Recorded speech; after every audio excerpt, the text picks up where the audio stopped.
अरबपति प्रेमिका के लिए पति ने अपनी संस्कारी पत्नी को घर से धक्के मारकर निकाला।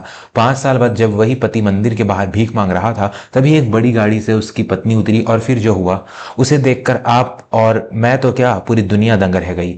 दोस्तों, इंसान अपनी किस्मत पर इतना इतराने लगता है कि उसे अपने पैरों के नीचे की जमीन दिखाई देना बंद हो जाती है। लेकिन समय का पहिया जब घूमता है तो राजा को रंक और रंक को राजा बनते देर नहीं लगती। नमस्कार दोस्तों, आज की कहानी एक ऐसे ही अभिमान और पतन की है जिसे सुनकर आपकी रूह कांप जाएगी। आपसे निवेदन है कि इस कहानी को अंत तक जरूर सुनिएगा, क्योंकि इसका अंत आपको जीवन की सबसे बड़ी सीख देकर जाएगा। कहानी की शुरुआत होती है इंदौर शहर के एक मध्यम वर्गीय परिवार से। केशव एक प्राइवेट कंपनी में मैनेजर था। देखने में सुंदर, बातचीत में होशियार और स्वभाव से बेहद महत्वाकांक्षी। उसकी शादी सरिता से हुई थी। सरिता एक बेहद सीधे साधे गांव की लड़की थी। न उसे मेकअप का शौक था, न ही पार्टियों में जाने का। उसका जीवन सिर्फ घर, रसोई और पति की सेवा तक सीमित था। केशव के लिए तो सरिता साक्षात लक्ष्मी थी, लेकिन केशव की आंखों पर आधुनिकता की पट्टी बंधी हुई थी।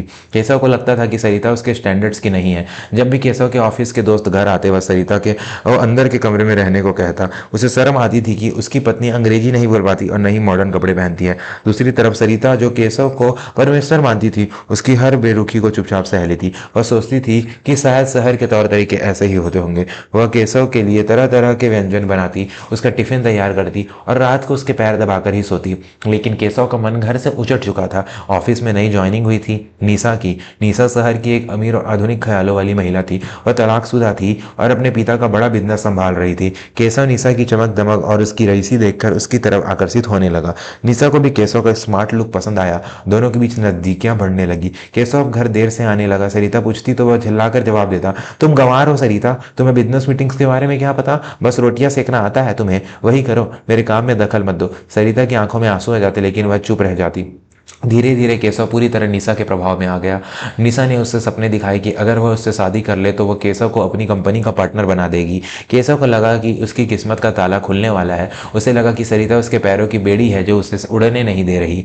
एक दिन रविवार की सुबह थी। सरिता ने बड़े प्यार से केशव के लिए नाश्ता बनाया था। केशव सोफे पर बैठा मोबाइल चला रहा था। तभी सरिता चाय लेकर आई। केशव ने चाय का कप हाथ में लिया और जोर से फर्श पर पटक दिया। कांच के टुकड़े पूरे कमरे में बिखर गए। सरिता सहम गई। केशव ने चिल्लाते हुए कहा, मुझे नहीं चाहिए तेरी ये चाय और तेरा ये 2 कौड़ी का साथ। मैं तंग आ चुका हूं तेरे इस देहातीपना से।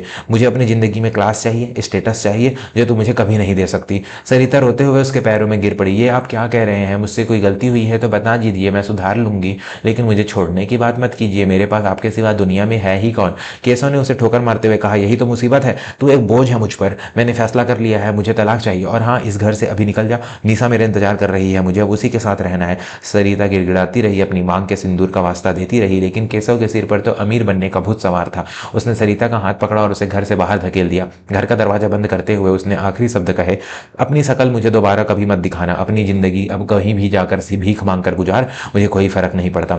दोस्तों, जिस घर को सरिता ने अपनी मेहनत से मंदिर बनाया था, आज उसी घर के दरवाजे उसके लिए बंद हो चुके थे। वह रोती भी लगती सड़क पर आ गई। यह कहानी में एक बहुत बड़ा मोड़ आने वाला है, लेकिन उससे पहले अगर आप भी मानते हैं कि पति पत्नी का रिश्ता विश्वास और सम्मान पर टिका होता है, तो अभी हमारे चैनल को सब्सक्राइब कर लें और बेल आइकन दबाएं, ताकि ऐसी दिल को छू लेने वाली कहानियां आप तक पहुंचती रहे। सरिता के पास न पैसा था, न कोई ठिकाना, या वह मायके जा नहीं सकती थी क्योंकि उसके माता पिता अब इस दुनिया में नहीं थे, लेकिन नहीं थे, और भाई भाभी उसे बोझ समझते थे। सरिता ने कई रातें रेलवे स्टेशन और बस स्टैंड पर गुजारी, लेकिन कहते हैं ना, जब इंसान के पास खोने के लिए कुछ नहीं होता तो वह अपनी ताकत को पहचानता है। सरिता को याद आया कि उसकी माँ हमेशा कहती थी, बेटी, तेरे हाथ में बने खाने में जो स्वाद है वो तो बड़े बड़े होटलों में भी नहीं है। सरिता ने अपनी इस कला को अपने हथियार बनाया। उसने एक छोटी सी बस्ती में एक कमरे का घर किराए पर लिया और टिफिन सर्विस शुरू की। शुरुआत में उसे बहुत तकलीफ हुई। वह घर घर जाकर पर्चे बांटती, लोगों से काम मांगती, लेकिन कई बार उसे अपमानित होना पड़ा। लेकिन केशव ने के दिए हुए धोखे ने उसके अंदर एक आग जला दी थी।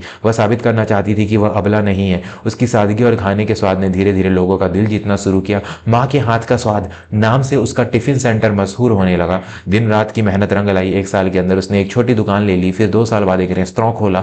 सरिता ने अपनी पुरानी पहचान पीछे छोड़ दी थी। अब वह एक सफल business women Mrs Sarita Devi बन चुकी थी। उसने साड़ी पहनना नहीं छोड़ा, लेकिन अब उसकी चाल में आत्मविश्वास था। दूसरी तरफ केशव की कहानी कुछ और ही मोड़ ले रही थी। सरिता को घर से निकालने के बाद केशव ने निशा से शादी कर ली। कुछ महीनों में तो सब कुछ बहुत अच्छा चला। केशव को लगा कि वह स्वर्ग में आ गया है। 5 स्टार होटल्स, महंगी गाड़ियां, ब्रांडेड कपड़े, लेकिन यह चमक ज्यादा दिन नहीं टिकी। निशा एक बेहद चालाक और स्वार्थी महिला थी। उसने केशव को कंपनी का पार्टनर बनाने के बजाय उससे लाखों रुपए का निवेश करवाया, जो केशव ने अपना पुश्तैनी घर बेचकर जुटाया था। जैसे ही निशा का काम बना, उसने केशव को अपना असली रंग दिखाना शुरू कर दिया। वह केशव के साथ नौकरों जैसे सुलूक करने लगी, बात बात पर उसे ताने देती, तुम तो वैसे भी एक मामूली मैनेजर थे, मेरी वजह से तुम्हें यह सब मिला है, औकात में रहो अपनी। केशव का स्वाभिमान जो सरिता के सामने शेर बनता था, निशा के सामने भीगी बिल्ली बन गया था। और फिर वह दिन भी आया जब निशा को एक और अमीर बिजनेस टाइकून मिल गया। उसने केशव पर गबन और धोखाधड़ी का झूठा आरोप लगाकर उसे जेल भिजवा दिया और तलाक के कागज भिजवा दिए। केशव ने अपना घर, अपनी जमा पूंजी, अपनी नौकरी, सब कुछ खो दिया था। जब केशव जेल से बाहर आया तो उसके पास फूटी कौड़ी नहीं थी, समाज में बदनामी हो चुकी थी, इसलिए उसे कोई नौकरी देने को तैयार नहीं था। वह उसी शहर के सड़कों पर आ गया जहां कभी वह अपनी गाड़ी में घुमा करता था। भूख और लाचारी ने उसे तोड़ दिया। जो केशव कभी सरिता के हाथ की बनी रोटियों को ठुकराता था, आज वह दूसरों के आगे हाथ फैलाने को मजबूर हो गया। समय का चक्र देखिए दोस्तों, 5 साल बीत चुके थे। शहर के सबसे बड़े और प्रसिद्ध मंदिर में आज एक भव्य भंडारे का आयोजन था। यह आयोजन शहर की सबसे बड़ी कैटरिंग कंपनी की मालकिन की तरफ से था। मंदिर के बाहर भिखारियों की लंबी कतार लगी थी। उन्हीं में एक कोने में फटे पुराने कपड़े पहने, बढ़ी हुई दाढ़ी और गंदे बालों वाला एक आदमी बैठा था। यह केशव था। बीमारी और भूख ने उसे पहचान में आने लायक भी नहीं छोड़ा था। केशव को उम्मीद थी कि आज भंडारे में उसे भरपेट खाना मिल जाएगा। तभी मंदिर के मुख्य द्वार पर हलचल हुई। एक चमचमाती हुई लग्जरी कार आकर रुकी। सिक्योरिटी गार्ड्स ने रास्ता बनाया। कार का दरवाजा खुला और उसमें से एक महिला उतरी। वह महिला साधारण लेकिन बेहद कीमती रेशमी साड़ी पहने हुए थी। उसके चेहरे पर एक गजीब का तेज और शांति थी। लोग उसके सम्मान में हाथ जोड़कर खड़े थे। मंदिर के पुजारी ने आगे बढ़कर उनका स्वागत किया। आइए सरिता देवी जी, आपके दान से आज हजारों गरीबों का पेट भरेगा।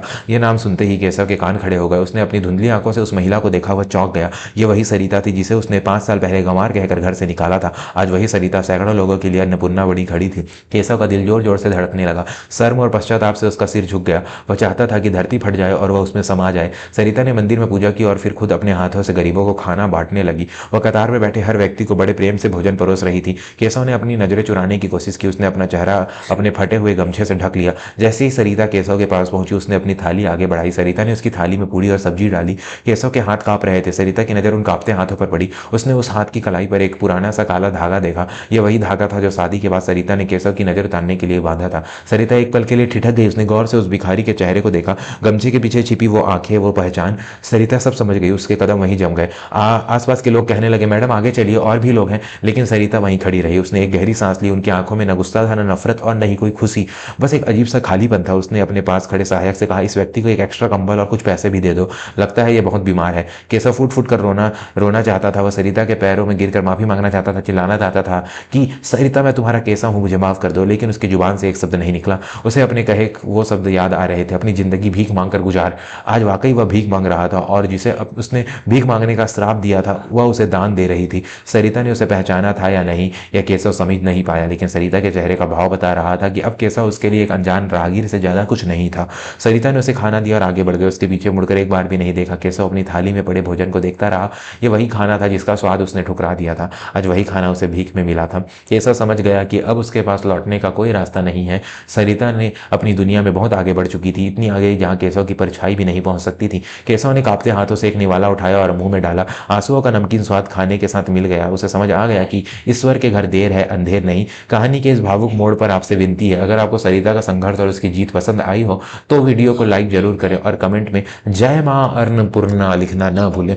अगर आपने अभी तक सब्सक्राइब नहीं किया है तो प्लीज अभी कर लें। दोस्तों, यह कहानी हमें सिखाती है कि कभी भी अपने अच्छे वक्त पर घमंड मत करो और न ही किसी को छोटा समझकर उसका अपमान करो। एक पत्नी जो पति के लिए अपनी खुशियां कुर्बान करती है, अगर ठान ले तो काली भी बन सकती है और अन्नपूर्णा भी। केशव ने हीरे को ठुकराकर कांच के टुकड़ों को चुना और अंत में उसके हाथ सिर्फ खून और आंसू लगे।